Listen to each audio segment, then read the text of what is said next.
as we go through pick and ban. The one thing I do want to address, we talked briefly earlier today, Warp, about the UNSW's team composition. We talked about the Cogmore that they love to run and the potential of it getting banned. Do you still believe that Cogmore is ban-worthy, or do you look at the enchanters that Vegan likes to run instead?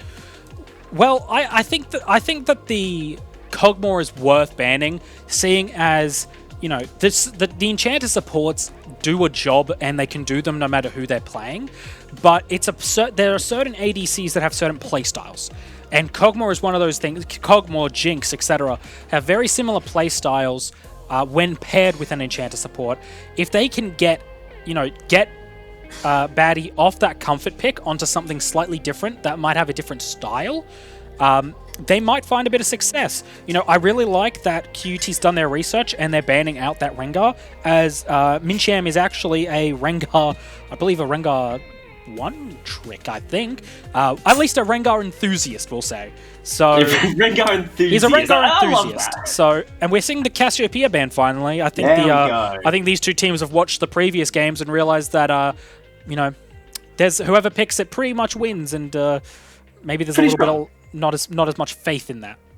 But the other champions that I do want to call out being available for this particular setup, Cogmore has not been touched. Neither has really any enchanted support. I suppose Yuumi, but like, yeah, it's Yuumi. But also I want to call out Ornn once again. And there she is, just as I was about to say. Miss Fortune's also available. QUT, grab it instantly. Yeah, you know, we've seen a lot of this in this tournament so far. The priority pick on the Miss Fortune, you know, Ornn is still available, but I think what we found so far is Ornn hasn't been as important. And here we see the comfort pick. I mean, why not though? You know, if you're good at it and you're comfortable with it, lock it in. Grab your Janna, grab your Lulu, grab whatever the hell you feel like, because why the hell not? You're strong with the champion. Well, you know the old saying, if it ain't broken, why fix it? I think that there's the opposite being in play here, which is if it is broken, play it. So I think Baddie knows that Cogmore is a very strong champion and knows how to pilot that champion correctly, especially with Vegan Bandit picking probably a Janna, I would imagine, would be picked here. They know it works. Combine that with a Jarvan and you're going to have a brutal composition. I would not be surprised if we see a Blitzcrank, a Tahm Kench, anything coming out from QUT, trying to maybe keep Miss Fortune a little safe, or something to potentially lock down Ozo. So even a Bard, just to ulti the turret, try take it down, and do what needs to be done. I like the Lee Sin pick, knowing that if Lee Sin can get in and take the Cogmore out of position, it's going to be very rough. And once again, Ornn being picked up here. And another idea that I first thought when I see a Cogmore is grab yourselves a Nautilus for the engage. King of crowd control, and it doesn't matter how well protected the enchanter, protects his little Cogmore. Once the ultimate goes down onto the Cogmore, it's finding its mark no matter what you do. So, wait, is that? This top lane's gonna be fun. That's set. Yeah, that's a set pick into the top lane. So I'm really sorry, Ornn. Preemptively, I'm very sorry for you. You have my condolences. So it's going to be interesting to see who gets banned out here, because pretty much on the side of QUT, we have a jungler, top lane, and ADC picked. So we need a mid lane and support being picked out from them. So they're going to probably ban, I imagine they're going to ban some lockdown supports or mid laners on the side of UNSW. And QUT is probably going to try lock down some of those enchanter supports and try minimize the threat that Baddie can provide for the enemy team. Yeah, so we will see pretty much the pork ball being squeezed. You could, on the QUT side, maybe argue, look at mid lane, but much more, I like this a lot better. Get rid of these supports. Yeah. I almost expect a Nautilus here coming out of UNSW. Like, is it hard engage? I don't know. I don't think they're going to get banned, because I think that UNSW knows that Nautilus is not what they need right now. They have the hard engage. They do not need it. What they need is something to keep Cogmore safe. So if QUT does not ban a Janna here, Janna is 155% getting picked up by UNSW first pick. The Braum I find... Okay, I don't like the Braum ban. I understand the theory of it. They have... we're running an Ornn. Braum counters that. Like, bullet time, Braum does brilliantly into that. but Yeah. you don't pair Braum with a Cogmore. Like, No. it just does. It seems so weird to do. And as you said, Janna. We know they play Cogmore Janna, and you've just given it to them on a silver platter. Yeah, there it is. There it is. What did we say? We said if they can get the comfort pick, they're going to pick it. So I think it's, I commended QUT for their research early with the Rengar pick, but I think they stopped on the first page of op.gg and just decided that, it's not important to look at the bot lane, even though that was their winning lane. Exactly. So, it's their win condition almost. They're in a dangerous spot. And as much as I love Thresh, into this team comp, there's not a massive amount he can do. Yeah. Like, I feel like you're picking this Thresh to win the lane. With Misfortune in a Cogmore, you're winning that laning phase. Yeah. And the fact that you've now paired it up with Thresh almost tells me that if you're not getting kills in this laning phase, you've made a few little mistakes there. So yeah. You're setting a challenge to yourself. You have to be killing Cogmore Janna, or you've kind of already shot yourself in the foot from the side of QUT. Yeah, that's not what I like to see, seeing as I put all my eggs in one basket with QUT, suggesting that they're going to win here. But currently, UNSW has just got a substantially better team comp. If you look at the actual what they can do in a team fight, it is incredibly scary. This is almost an identical pick to what they played last week. The Syndra, the Jarvan, the Cogmore. I believe the only change is the set. No, even then, no. I believe they played set last week as well. I think that is the same team they played last week. So QT gave them a winning team comp. Oh, that's heartbreaking. And then you pair that up with the fact that, look at the lane matchups. Set versus Ornn. We've already given our condolences to Ornn, so we have a pretty good idea how that one's going to go for the tank. Yep. Mid lane, LeBlanc Syndra can be volatile, but I raise the counter. When LeBlanc dives in with her distortion, Syndra knows where LeBlanc is going to be. That is the world's easiest stun you could ever connect in your life. Yeah, it's about as easy a stun as you could ask for. And once you get the damage that you have on that champion, it doesn't matter how much damage LeBlanc has. She does not have anywhere near the defense and is just going to get wiped off the face of the planet. And in the bot lane, the Cogmore Janna, we've seen how potent that can be. And right now, there's nothing being done by QUT to try and stop them. They literally gave them the winning team comp from last week. Like, if I'm looking at QUT, I'm like, how does QUT win this? They don't. Through the bottom lane is the only way I see them winning this game. They have to, and I mean this in the nicest way possible, hard camp that Cogmore to hell and back. If you don't do that with your Lee Sin, I don't see how you're going to survive, because you've lost top lane. Yep. You've basically lost mid. You've sacrificed top lane as effectively, it's not how well Ornn can win, it's how graciously Ornn can lose that lane. So if Ornn can lose that lane without giving up a massive amount of kills, that's about as much as you can ask for. I think the jungle is going to play a very big role. I don't know if the role is going to be played in the top lane, but I think definitely the mid lane. The Lee Sin is going to have to play well against the Syndra, and if they can get some ganks in there, they have the potential to bring something back. But in terms of win cons, they've just got to hope their bot lane can, that Thresh and Entropic can pull something out of a bag, because right now it is a grim look for QUT. Yeah, I was about to say, do you want to change your vote there, Warp, or you're still feeling confident that QUT can pull something out? I'm gonna keep my gut feeling on QUT. It doesn't mean it's a good one. There's a bit of a stomach bug going around, so that could be why. But I'm gonna stick with QUT. UNSW though is looking, their draft. I love whoever put their draft together. You gotta give the man credit. Whoever put their draft together can copy pasted their game plan from last week. But it worked. That's all that happened. Yeah, but it worked, and look at the way they drafted it. They grabbed Cogmore pretty much straight away, saying, "We need this." I'm pretty sure. What was their first? Oh god, I can't remember their first pick now. Was it Cogmore in the first round? Yeah, it was Cogmore. Cogmore first round pick. And Jarvan. Yeah. Jarvan amazingly strong. Arguably one of the stronger junglers around. Cogmore comfort pick for days. Yeah. You pair that up with the Janna you didn't pick up Janna. You picked up Janna fourth. They picked up Janna, red fourth. Set as a counter to Ornn, so you've now won top lane. You've got a strong jungler. You've got a dominant lane. I want to see... Okay, level 1. This is going to be huge. QUT, if you can make this level 1 shenanigans work, I think you genuinely have a chance. Yeah, no, if they can make this work, it puts them in a good position to cheese out the rest of the game. And that's pretty much what I could see happening, is they just have to try and cheese out this win. They're trying to play with vision, get around any wards that they can have, and just try and catch out, like here. Ooh. I don't know why Entropic went so fast there. Yeah, if they stalled that a moment, they could have gone for a flash hook, flash flay, something, and that was a confirmed kill onto Ajana. But Entropic getting a little bit greedy there, trying to go for an early walk up. So unfortunate for them, but a little bit of miscommunication potentially from the side of QUT, letting go of what was a potentially, game-changing start. But the idea was a good one. QUT, they're looking at this saying, okay, we're not going to win top lane. We're probably going to struggle in mid lane. LeBlanc, you need to roam. Lee Sin, get active and let's see what we can do level 1. Didn't work out. But the fact they're being proactive in their level 1 tells us that they are really going to put quite a bit of effort in here.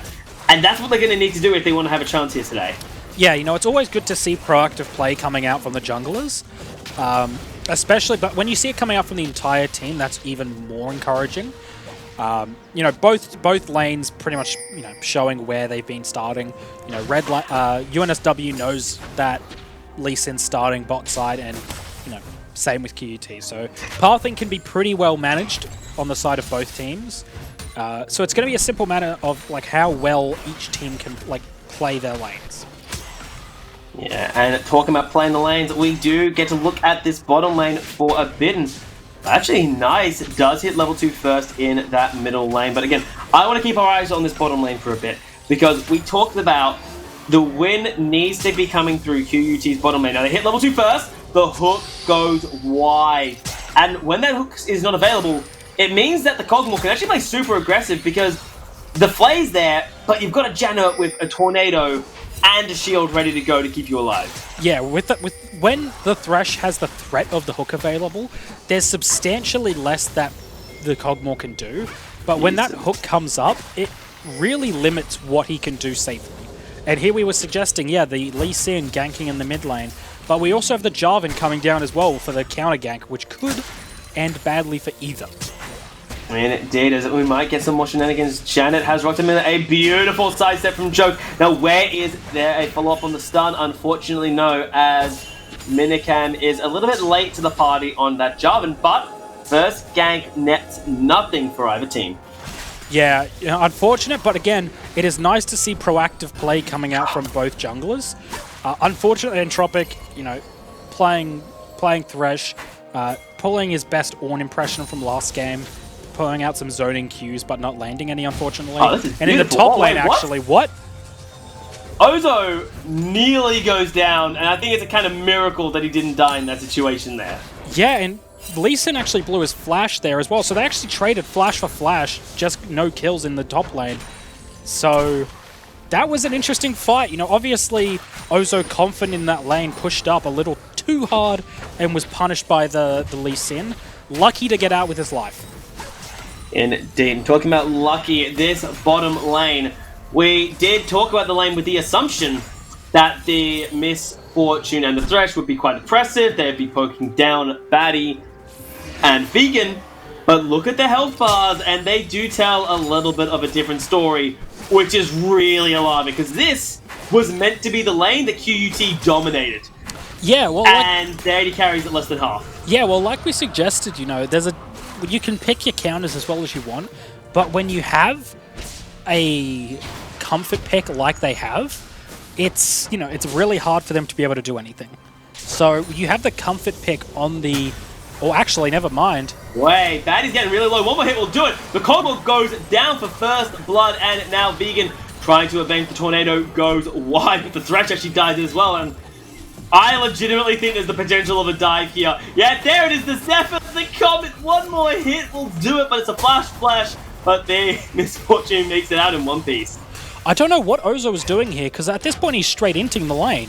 He's baiting. Where is the W? Is he able to pop it out? He's staying alive. One more hit will do it. No, not able to get the shield in time, and he's going to go down a 1-for-1 trade. That is true. Nice Joke is in so much trouble. The flash from the LeBlanc. The chain does connect, and that will net in Syndra's death. The max range Q. the max range E staying on for the LeBlanc. Really unfortunate for Nice Joke, and we actually have a potential kill here. Never. He wanted flash, flag, and drag, no. but he realizes, wait a second, there's a Thresh here. What's Thresh doing in this one? And Janet's like, get out of here, buddy. As that throw from Entropic actually saves Janet's life. Yeah, well, you know, we said the winning lane was going to be bot lane. I guess, you know, that makes sense, seeing as Thresh has 2 kills. We didn't say which bot laner, so I guess that, you know, we're still technically correct. Really unfortunate for Ozo. I questioned what he was doing, but that's because my simple-minded brain couldn't see the jungler on the way. But the bait just didn't work. If he was able to get another probably auto or 2 off with Conqueror stacked, he probably would have lived. So really unfortunate there. They at least got the kill, but if they got that Conqueror stacked, they could have actually won that fight, which is really unfortunate. Yeah, really unfortunate there, as we're seeing level 6 hit in the middle lanes, and that is a serious red flag for the side of Little Timo, because we all know what happens when Syndra hits level 6. The delete button comes into existence, and it's something you need to worry about. But QUT deciding not going to go ganking right now. Instead, Janet sets their eyes upon the Infernal Dragon. Yeah, and I think I will admit, though, as much as you know, we were worried about the set into the Ornn, you know, I think Ornn should you know, get in a Discord call with UQ and sort of show them how to play Ornn for a second, because so far the showing from Tron has actually been substantially more dominant than it was in the last game. In the last game, they were in a better matchup. Oh wow! Oh, that is really clever, denying the call of the Forge God, and this could actually put Tron in a little bit of bother. Thankfully, he's healing up quite a bit with the jungler. For the side of New South Wales University is on the way, a lovely sidestep, and now Ozo, just as to buy time, his jungler is arriving, but Tron, he sensed what was up and backed away immediately. Yeah, and you know, that was really unfortunate not getting the kill on Ozo. Really smart plays by Ozo, baiting towards the wall to force out the E, and we have a potential fight here, actually. Maddie, what are you doing? He's walking out so far. Lee Sin's going to run up. Is he going to kick him towards Boppy? No. Boppy's going to go down here. Maddie will fall a 1-for-1 trade, as Bop It In is not too happy at his jungler right now. But that is vegan, because LeBlanc found a squishy support, and LeBlanc's assassin. That was the most solo queue moment I think I've ever seen in any of these tournaments. Janet using the kick, kicking Baddie towards the kill. You know, I think Baddie would be very thankful for the generosity coming out of Janet there, granting him the kill.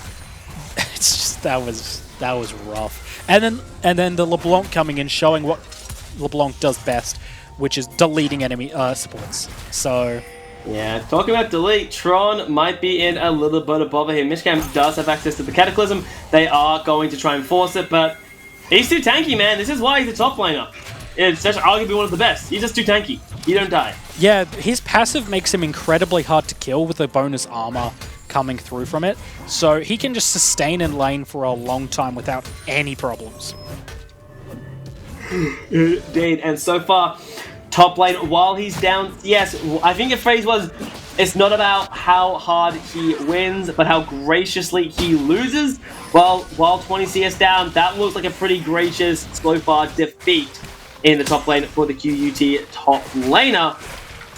As you do see, Entropic's doing a little bit of roaming, which alarms me, because now you've let Baddie free farm a wave that is pushing towards him.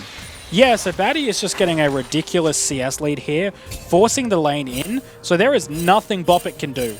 Like, he is physically stuck there, and yes, they can go for the gank, but like the warding that UNSW has denies any potential from QUT to counter push it.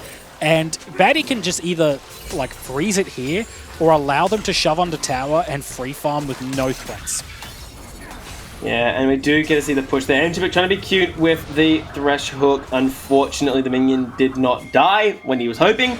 Baddie, once again, look what he's doing. He's freezing the wave. Yep. And it's putting QUT in a spot where they have to call Janet in. Now, Janet does have access to the Rift Herald. I would not be surprised if it's an attempted gank into a Rift Herald drop. Yeah, well, Janet's got the flash kick, so they might try to kick him out and punish him for any play that he might make here. Kick him out of tower, get him into a bad spot, And that is a very real option here. It's just a matter of can they set this up correctly. But they've got to be careful because look who is hiding in the backline for the side of UNSW. It is going to be Mitch's job, and he has access to the Cataclysm. They're going to pull in, shows us the 3v3, but the knock-up going on to the Lee Sin. Lee Sin forced back. Monsoon going to do a little bit of healing as Mitchum gets torn apart by that bullet time. Enjimik used that stopwatch to buy time, but Vegan's on the front line throwing that Zephyr forwards. A lot of cooldown used, but no deaths required. They were really lucky there that the Cataclysm... Oh, no. Oh, yeah. Syndra. That's Syndra doing Syndra things. But back to bot lane. They were really lucky there that the Thresh Lantern didn't bring in Janet into a two-man Cataclysm. And Janet's going for another gank here and is just getting absolutely deleted. Janet's lucky Joke doesn't... Oh my god, one more auto attack will do it. He's not able to get it, and now Joke out of it. Never mind, gets the kill anyway. Probably Scorch running in the room page there as Joke. Scatter the Weak will not matter as a slam dunk coming in. Immediate flash with the face breaker. Tron's trying to do something, but with the knockups, he falls. That's the wrong way, buddy. Open your eyeballs, please. Zozo tanking the wave a bit too much as QUT will get out without any casualties. No, man, he was zoning the Raptors. Yeah. He was zoning Raptors just so his team. He was zoning Raptors. Yeah, this is not going great. There were some moments of like, oh, this is acceptable, and then that happens, and you're just like, oh no, oh Ozo, that's not how your range works. Yeah, I like the enthusiasm. He's trying. His Entropic. He's trying it. Yeah, you've got to give them credit for trying, but it's not going well so far. And Batty's just getting free plates at this point. Yeah, it's like high school. You get points for trying, but he has flash.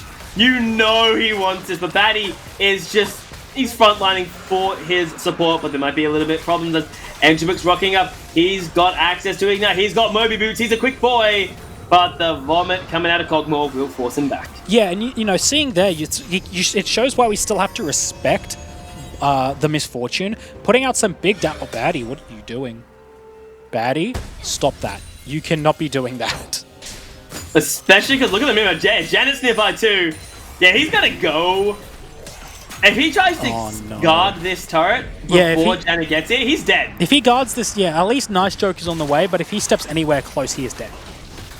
Alright, and he is backing up, and we do have Nice Joke appearing as well, so they should actually be able to hold this turret. It will not go down, but that's still a large portion of gold being donated over to the side of the QUT bot laners, and we might actually see the setup of a fight here, but instead QUT elect to back away. Yeah, they elect to back away, getting themselves back into a better position. They got what they wanted. They got those tower plates. They now know that they can reset, get some gold, do what Ornn does best, and build items in lane. Getting that Sunfire Cape in the middle of lane is actually very helpful for him. Means that he can just stay and just with no threat of damage for a while. So, well, not as much damage. Yeah, not as much damage in the top lane there. Along with, I love what Ornn's done. He's gone, we'll actually come back in a second, as we're seeing Pop It in a lot of the flash into the hook. A little bit unfortunate there. Into the bullet time. Batty's taking so much damage. Uses the stopwatch to buy a little bit of space. The shielding comes out, but is not able to get that last hit there. But Batty flashed into a Thresh Hook. Yeah, flashed into the Thresh Hook and stopwatched the Zephyr. Or the Monsoon, so didn't get that benefit of the healing. Maybe a little bit of miscommunication there, but I don't know what that was, but what it was not good. Chains connect, a couple more hits will do it. Their kick is enough, and Simo lives to boot. Yeah, this is what we were saying earlier, that Lee Sin really has to go for that proactive plays in the mid lane. We thought the top lane would be a little harder for him to fight, so the mid lane he's showing that priority. Oh no. Yeah, talk about mid lane priority here. We get Redemption coming down, but the Cataclysm looking at Janet. Janet trying to do something, but Ozo arrives in the backline. The reinforcements of the Thresh will not save Janet in the jungle there, as Little Simo just did not have the damage down. Call of the Forge God now coming out as Vegan flashing aggressively after Little. The Ignite burning him down. He should be able to get out in one piece. Meanwhile, Ozo trying to do something, punches down the Thresh, and while Tron gets out in one piece, that is 2 kills for nothing really in return. Yeah, Ozo doing his best JoJo's impression there, just smacking things until he wins. So really, he's playing Set. He basically is JoJo. Yeah, he's playing JoJo's at this point. Ooh, really? But I don't think JoJo dies that often, so I might have to recap my JoJo lore real quick. What? Yeah, you know, you know the meme where he's like, "You're approaching me." I think that's pretty much what just happened. Ornn was like, "You're approaching me," and then just got clapped. So, really unfortunate. The build from Set is a unique one. I haven't seen Trinity Force built much. That could be. I thought Trinity Force. Well, I don't want to say wrong because Trinity Force does work, but primarily, and you'll have to forgive me if I'm wrong on this one, Wob, but Ozo will likely be dealing with Tron in the side lanes for a majority of this game. Would that be a fair way to look at that? Yeah, I think that he might want to do those split pushes into the team fights a little bit later. So I thought maybe a Black Cleaver would have been slightly more his style.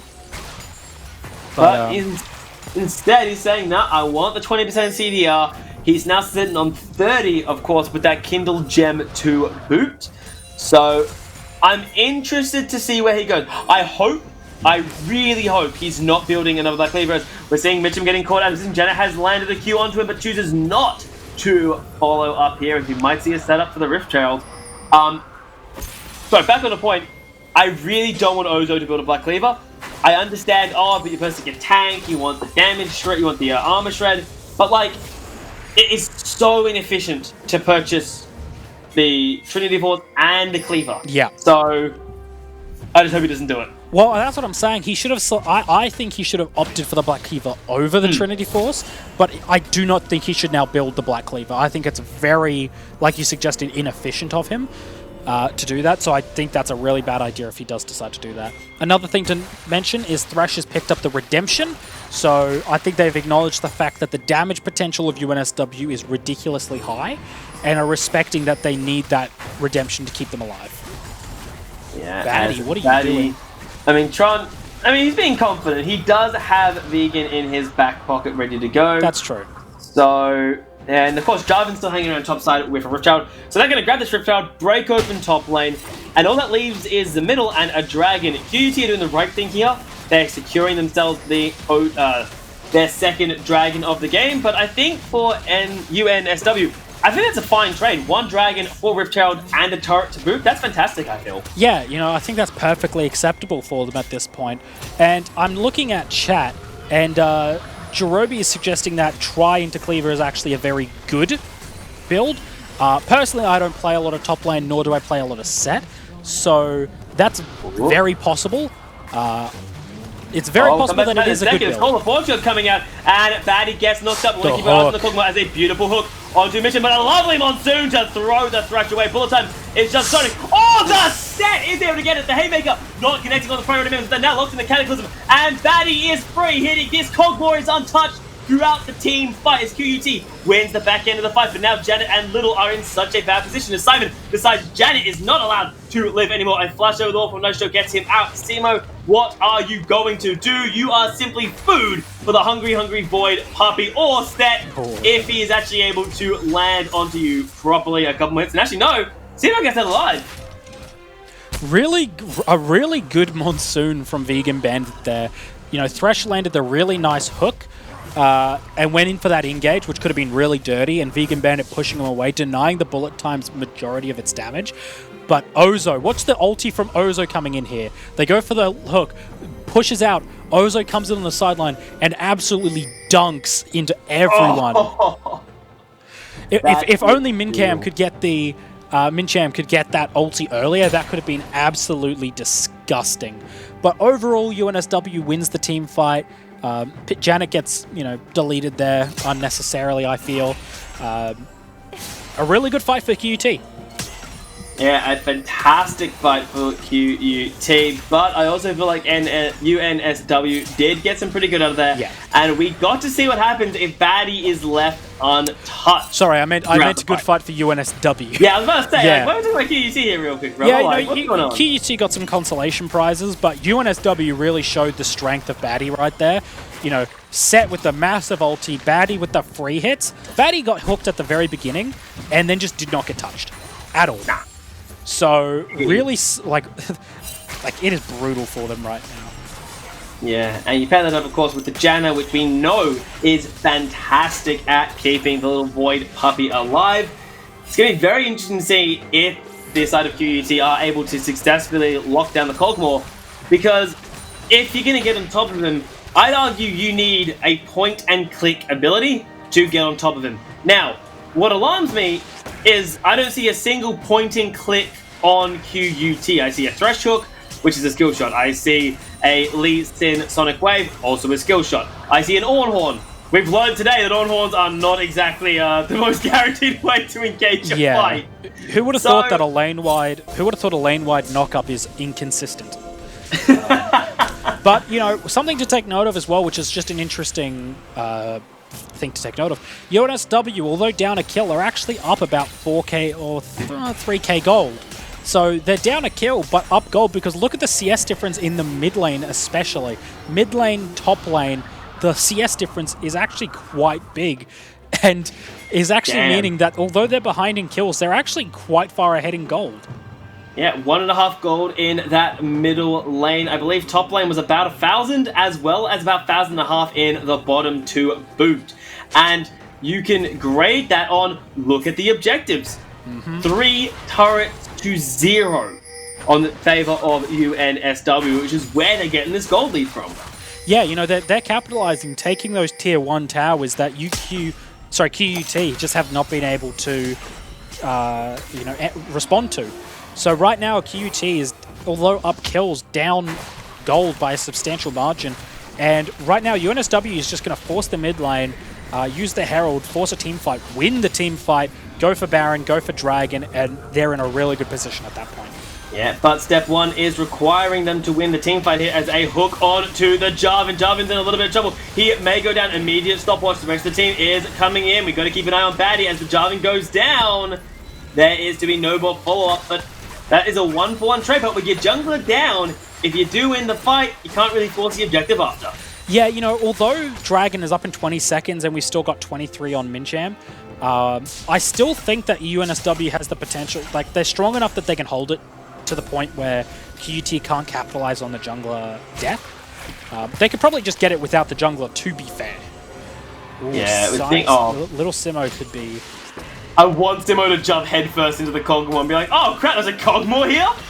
Or they actually might first into the Sentry here. Or that set pulling Sino in, forcing him away. Call of Forge God does connect onto the backline, but Baddie is left untouched. This Cogmore needs to be a priority here, as he will shred through the tank. A beautiful Haymaker smashes down the Lee Sin, and this is going to be a retreat from QUT as they lose another member. Bopper is trying to fight it back with that Essence Reaver in his inventory, but it does not matter as the Void Puppy consumes his support and the Dragon's next. Baddie is doing so much damage in that. His DPS, you watch the really nice dunk, but, you know, there was a moment here, the Call of the Forge God landed on 2 very good targets, and watch Ozo's W just delete the backline as here in a second. Oh, just 3, 2, 1, bang. Just deletes Janet from the face of the map. Meanwhile, they split them up with the Blast Cone, and by that point, it's fight over. They get a consolation prize onto Bop It on Vegan Bandit, but they still trade support for support, so... I don't know. Yeah, and, wait, is that... Yeah, Minicam just died. Yeah, little Simo got another consolation prize. Yeah, you don't want to be giving too many of them to a LeBlanc, to be honest. Too many consolation prizes on a can just yeah. It can be a bit of a problem because she's getting close to getting a lot of damage. Because look at her inventory, 7 stacks on that Dark Steel. Now the Echo, the Ludens, as well as one Oblivion Orb does put them in a fantastic position to start doing some real damage down onto Baddie or even Nice Joke if they're not being careful. Oh no. Oh, Hook coming in, but they're going on to the set. And if you can get a nice Haymaker out, the shield doesn't do as much damage. Baddie has now arrived. They've lost their support. And what was meant to be a pickup onto Ozo is going to start. As Bopper's going to go down as well. Nice Joke will not even die for this one because look who's at his support back in Cole. The Vegan Bandit trying to keep his mid laner alive with the Monsoon, with the Eye of the Tornado. And now we've got another duo here of Ozo and Baddie trying to be a little bit bully. Sino will be able to get out alive. Oh, just no!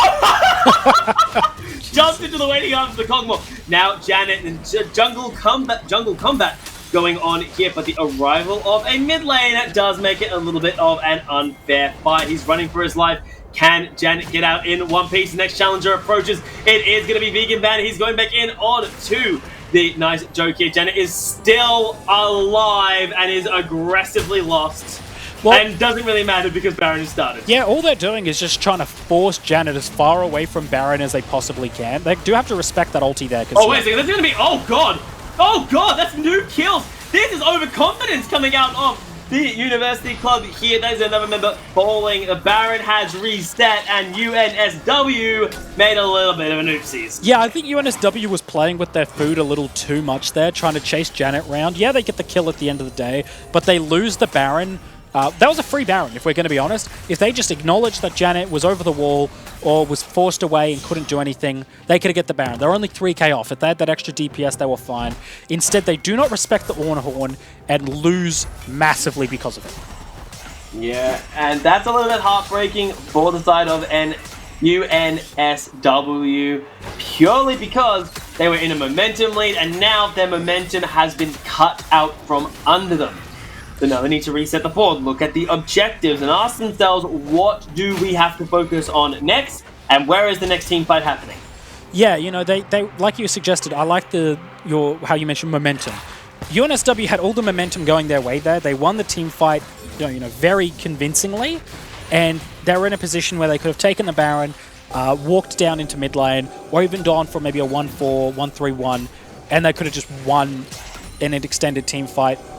Instead, they play with Janet for a little bit too long, and they allow themselves to lose that momentum. So now it's going to be a matter of they have to try pick that up, get the wards back in, and pick their momentum back so that they can get themselves back in a position to take that Baron and win the game.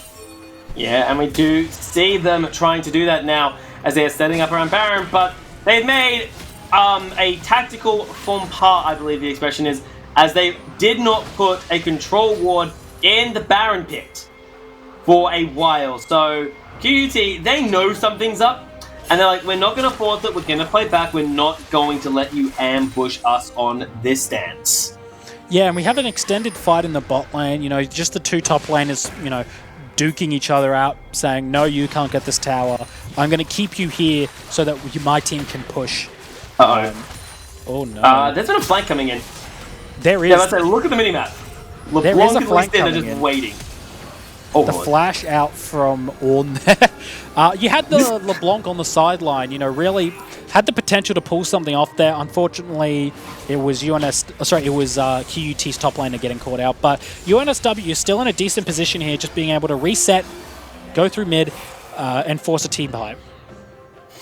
Yeah, they are talking about moving around the map. Look at the two teleports that both top laners still have available to them. This means that Set and Ornn are effectively going to be relegated to side lane duty. They'll be bot lane for a long while, or we might see a little bit of... Oh, they're going to try... QT are going to fight Force Baron off a Dragon Trade. The problem is I don't think they're fast. I don't think they're fast enough at taking it. Oh, they're absolutely not fast. Yeah, no, they're running an assassin and a misfortune. You're not going to burn through a Baron that quickly. Yeah, no, they're forced to peel off that. They tried to go for it. You know, UNSW's spidey senses were tingling and they realized that was going on. And, ooh, Mincam. Yeah, so QUT tried to take it, but they were nowhere near fast enough to do that. The second that UNSW saw that they were nowhere on the map and weren't at the Dragon Pit, they knew what was happening and they shut it down quickly. Yeah, and like that is the trick that the side of UNSW could pull off purely on the argument of they have a Kog'Maw. They have a lot of damage in their composition that can easily be thrown into neutral objectives here. And speaking of it, the third dragon for either team is being started up here. Whoever gets this one gets so much agency in this game coming up. We're seeing the potential of a steal coming in, but it's not going to matter as Janet over the wall will be forced to get out somehow. Okay, that's not ideal. But we're actually seeing Batty getting caught out of position, but never mind, as he tears apart Lucino with the Kog'Maw. For the Forge God is not really connecting on priority members right now. The bullet time zoning out, but Ozo doesn't give a damn about zoning. He charging, but that is the mid laner of QUT down.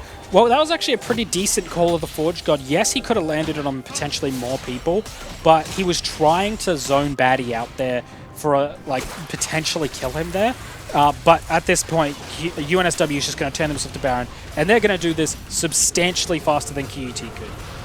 Oh yeah, up to about half HP it's burned down. I think QUT, they're trying for an approach, but they've got to be so careful. Syndra still has her ultimate, and instead they say, screw it, we're just going to try and get a turret to make it a worthwhile trade. Batty, you're going to be so careful, buddy. You may have gotten Baron, but you can't 1v4. No, he's strong, but he's not 1v4 strong. So he's got to respect that with the team comp that they have, they can still just blow him up.